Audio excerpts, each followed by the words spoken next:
Hi, welcome back to my YouTube channel. So ಇವತ್ತೇನಪ್ಪ ಸಬ್ಬಸಿಗೆ ಸೊಪ್ಪು ತೋರಿಸ್ತಿದ್ದೀನಿ ಅಂದ್ಕೊಂಡ್ರಾ? ಸೊ ಇವತ್ತು ಸಬ್ಬಸಿಗೆ ಸೊಪ್ಪಿನ ಸಾರು ಮಾಡೋದು ಹೇಗೆ ಅಂತ ತೋರಿಸ್ಕೊಡ್ತೀನಿ. ಸೊ ಜ್ವರ ಬಂದಾಗ, ಥಂಡಿ ಆದಾಗ, ಊಟ ಮೆಚ್ಚದೇ ಇದ್ದರೆ ಇದನ್ನು ಒಂದು ಸಲ ಟ್ರೈ ಮಾಡಿ. ಸೊ ಚೆನ್ನಾಗಿರುತ್ತೆ. ಸೊ ಮಾಡೋಕ್ಕೇನು ಬೇಕು ತೋರಿಸ್ತೀನಿ. 1 ಕಟ್ ಸಬ್ಬಸಿಗೆ ಸೊಪ್ಪನ್ನ ತೊಳೆದು ಈ ರೀತಿ ಹೆಚ್ಚಿಟ್ಕೊಂಡಿದ್ದೀನಿ. ಸೊ ನಿಮಗೆ ಖಾರಕ್ಕೆ ಎಷ್ಟು ಬೇಕು ಅಷ್ಟು ಮೆಣಸನ್ನು ಹಾಕ್ಕೊಳ್ಳಿ. ಹಾಗೆ ಸ್ವಲ್ಪ ಕಾಯಿ ತುರಿ, ಜೀರಿಗೆ, ಮೆಣಸಿನಕಾಳು, ಕೊತ್ತಂಬರಿ ಕಾಳು ಮತ್ತು ಹುಣಸೆಹಣ್ಣು, ಒಗ್ಗರಣೆಗೆ ಅಂತ ಹೇಳಿ ಕರಿಬೇವು ಸೊಪ್ಪು, ಸಾಸಿವೆ, ಒಣಮೆಣಸು. ಸೊ ಅದನ್ನು ಕೊನೆಗೆ ತೋರಿಸ್ತೀನಿ ನಿಮಗೆ. ಸೊ ಮಾಡೋದು ಹೇಗೆ ಅಂತ ತೋರಿಸ್ಕೊಡ್ತೀನಿ. ಇವಾಗ ಒಲೆ ಮೇಲೆ ಒಂದು ಕಡಾಯಿ ಇಟ್ಟಿದ್ದೀನಿ.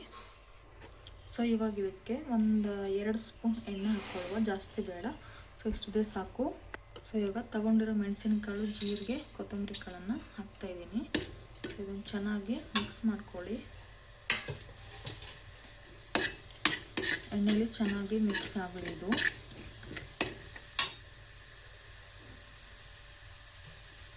ಹಸಿಮೆಣಸನ್ನು ಹಾಕ್ತಿದ್ದೀನಿ. ನಿಮಗೆ ಖಾರಕ್ಕೆ ಎಷ್ಟು ಬೇಕೋ ಅಷ್ಟು ಹಾಕ್ಕೊಳ್ಳಿ.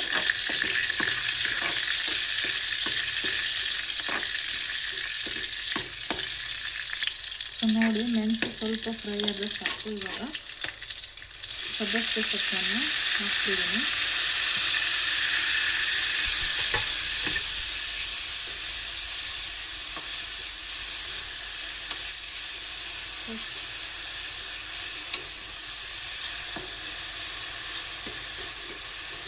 ಸೊಪ್ಪು ಚೆನ್ನಾಗಿ ಇದರಲ್ಲಿ ಫ್ರೈ ಆಗಬೇಕು. ಅಲ್ಲಿವರೆಗೂ ಇದನ್ನು ಚೆನ್ನಾಗಿ ಮಿಕ್ಸ್ ಮಾಡ್ಕೊಳ್ಳಿ.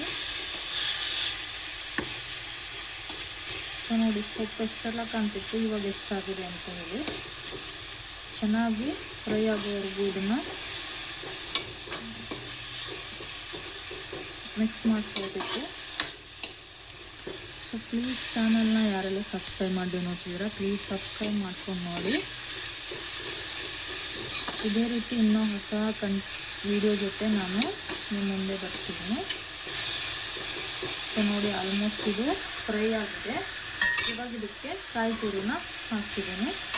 ಇದನ್ನು ಸ್ವಲ್ಪ ಫ್ರೈ ಮಾಡಿದರೆ ಸಾಕು. ಇದನ್ನು ಜಾಸ್ತಿ ಫ್ರೈ ಮಾಡಬೇಕು ಅಂತ ಇಲ್ಲ. ಸೊ ಕಾಯಿ ಇದರಲ್ಲಿ ಚೆನ್ನಾಗಿ ಮಿಕ್ಸ್ ಆದರೆ ಸಾಕು.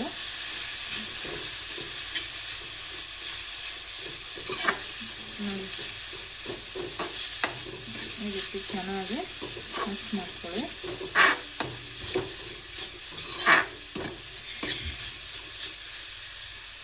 ಸೊ ಇಷ್ಟು ಫ್ರೈ ಆದರೆ ಸಾಕು. ಗ್ಯಾಸ್ನ ಆಫ್ ಮಾಡ್ಕೊಳ್ಳಿ. ಇದನ್ನು ಸ್ವಲ್ಪ ತಣಿಯೋಕ್ಕೆ ಬಿಡಬೇಕು. ಸೊ ನೋಡಿ, ಇವಾಗ ತಣ್ಣಗಾಗಿದೆ. ಸೊ ಇದನ್ನು ಒಂದು ಮಿಕ್ಸಿ ಜಾರ್ ತಗೊಳ್ಳಿ, ಅದಕ್ಕೆ ಹಾಕ್ಕೊಳ್ಳಿ. ಸೊ ಮಿಕ್ಸಿ ಜಾರ್ಗೆ ಹಾಕಾಗಿದೆ. ಸೊ ಇವಾಗ ಇದಕ್ಕೆ ಸ್ವಲ್ಪ ಹುಣಸೆಹಣ್ಣು ಹಾಕ್ತಿದ್ದೀನಿ. ಹಾಗೆ ರುಬ್ಬೋಕೆ ಎಷ್ಟು ನೀರು ಬೇಕೋ ಅಷ್ಟೇ ಹಾಕ್ಕೊಳ್ಳಿ, ಜಾಸ್ತಿ ಹಾಕ್ಕೋಬೇಡಿ. ಸೊ ಇವಾಗ ಇದನ್ನು ಮಿಕ್ಸಿ ಮಾಡ್ಕೊಬರುವ. ಸೊ ನೋಡಿ, ಫೈನಲಾಗಿ ಈ ರೀತಿ ಸಣ್ಣಗೆ ರುಬ್ಕೋಬೇಕು. ಸೊ ಇವಾಗ ಇದನ್ನು ಈ ಪಾತ್ರೆಗೆ ಮಾಡ್ಕೊಳ್ಳುವ. ಸೊ ನೋಡಿ, ಮತ್ತೆ ಗ್ಯಾಸನ್ನು ಹಚ್ಕೊಂಡು ಈ ರೀತಿ ಇದಕ್ಕೆ ಮಾಡ್ಕೊಂಡ್ಮೇಲೆ ಸೊ ಮಿಕ್ಸಿ ತೊಳೆದ ನೀರನ್ನು ಮತ್ತೆ ಇದಕ್ಕೆ ಹಾಕ್ಕೊಳ್ಳಿ. ನಿಮಗೆ ತೆಳ್ಳಗೆ ಬೇಕಾದರೆ ಜಾಸ್ತಿ ನೀರು ಹಾಕ್ಕೊಳ್ಳಿ. ಸೊ ಮೀಡಿಯಮ್ ಇರಬೇಕು, ದಪ್ಪ ಬೇಕು ಅಂತಂದರೆ ನೀರು ಜಾಸ್ತಿ ಹಾಕ್ಕೊಳ್ಳೋಕೆ ಹೋಗಬೇಡಿ. ಸೊ ನೋಡಿ, ಇಲ್ಲಿ ಇವಾಗ ಮಿಕ್ಸ್ ಮಾಡ್ಕೊತಿದ್ದೀನಿ ನಾನು ಚೆನ್ನಾಗಿ.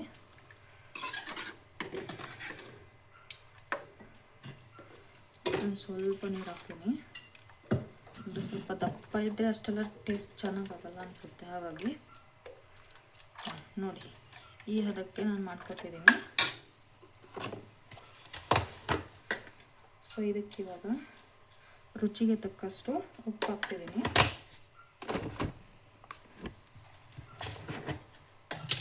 ಹಾಗೆ ಬೆಲ್ಲನೂ ಕೂಡ ಉಪ್ಪು, ಹುಳಿ, ಖಾರ ಎಷ್ಟು ಸಮ ಹಾಕ್ತೀವೋ ಅಷ್ಟು ಟೇಸ್ಟ್ ಚೆನ್ನಾಗಿ ಬರುತ್ತೆ. ಸೊ ಇಲ್ಲಿ ನಾನು ಇದಕ್ಕೆ 1.5 ಸ್ಪೂನ್ ಹಾಕ್ತಿದ್ದೀನಿ. ಇದರಲ್ಲಿ ಸ್ವಲ್ಪ ಬರುತ್ತೆ. ಹಾಗಾಗಿ ಸೊ ಇದನ್ನು ಮತ್ತೊಂದು ಸಲ ಚೆನ್ನಾಗಿ ಮಿಕ್ಸ್ ಮಾಡ್ಕೊಳ್ಳುವ. ಉಪ್ಪು ಬೆಲ್ಲ ಖಾರ ಹುಳಿ ಎಲ್ಲ ಚೆನ್ನಾಗಿ ಮಿಕ್ಸ್ ಆಗಲಿ. ಸೊ ಇದು ಒಂದು ಕುದಿ ಬರಲಿ, ಅಲ್ಲಿವರೆಗೂ ಒಗ್ಗರಣೆಗೆ ಏನು ಬೇಕೋ ಅಲ್ಲಿ ನೋಡ್ಕೊಬರವ. ಸೊ ಒಂದು ಒಣ ಮೆಣಸು ತೊಗೊಂಡಿದ್ದೀನಿ, ಹಾಗೆ ಸ್ವಲ್ಪ ಕರಿಬೇವು ಸೊಪ್ಪು, ಹಾಗೆ ಒಂದು ಸ್ವಲ್ಪ ಸಾಸಿವೆ, ಹಾಗೆ ಸ್ವಲ್ಪ ಇಂಗು ಪುಡಿ. ಇವಾಗ ಇದಕ್ಕೆ ಸ್ವಲ್ಪ ಎಣ್ಣೆ ಹಾಕೋತಿದ್ದೀನಿ, ಸೊ ಚೆನ್ನಾಗಿ ಮಿಕ್ಸ್ ಆಗಿ ಒಗ್ಗರಣೆ ಕೊಡೋಕ್ಕೆ. ಸೊ ಇಲ್ಲಿ ಒಂದೊಳ್ಳೆ ಚೆನ್ನಾಗಿರೋ ಒಗ್ಗರಣೆನ ರೆಡಿ ಮಾಡ್ತಾ ಇದ್ದೀನಿ. ಸೊ ಎಲ್ಲ ಚೆನ್ನಾಗಿ ಎಣ್ಣೆಯಲ್ಲಿ ಫ್ರೈ ಆಗಬೇಕು. ಸಾಸಿವೆ, ಒಣಮೆಣಸು ಮತ್ತು ಕರಿಬೇವು ಸೊಪ್ಪು.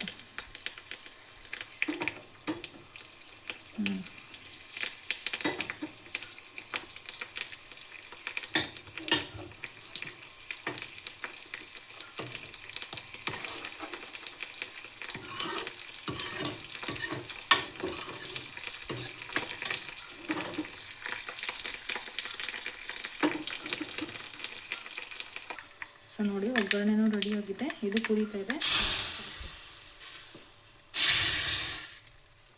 ಸೊ ನೋಡಿ ಇಷ್ಟೇ.